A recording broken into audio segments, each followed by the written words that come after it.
Il y a eu beaucoup de critiques sur toutes sortes d'affaires, mais de commencer à faire trop de zizanie, le monde verrait ça comme une indivision. Tu sais, comme Oui, on n'est n'est pas pas d'accord, divisé, mais il puis faut c'est rester dangereux. unis.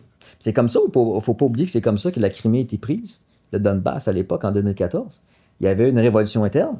Les Russes en ont profité pour prendre la Crimée sans combattre. Après ça, envoyer des milices ou soutenir des milices via des forces spéciales ou toutes sortes de façons au Donbass. Donc, les gens sont très conscients que c'est un jeu dangereux à jouer de commencer à chicaner. Mais en même temps, il y a une ligne aussi qu'il ne faut pas traverser. En même temps, les Ukrainiens justement, ont fait une révolution puis ont mis à la porte leur gouvernement il y a 10 ans à peu près. Ce qu'il faut comprendre, c'est que il y a comme une culture de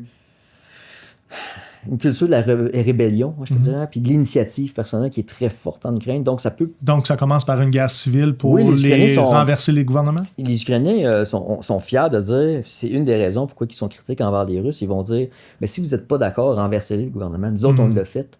Donc, pourquoi vous le faites pas? C'est parce que vous voulez ça. C'est parce qu'ils vont se faire tuer aussi. Les Ukrainiens vont être ils vont avoir beaucoup de jugements envers les Russes à propos de ça. Ils vont dire, nous autres, on l'a fait, on a pris des risques, on a eu des morts. Il y a eu des morts, la révolution en 2014. On a eu des morts, puis on l'a fait, puis là, quand on va finir, il y a beaucoup d'Ukrainiens qui me disent, quand la guerre va être finie, il va y avoir bien du monde qu'on va régler on va régler leurs problèmes. Il y a même du monde qui disent qu'il y a du monde qui se prépare à une guerre civile en Ukraine.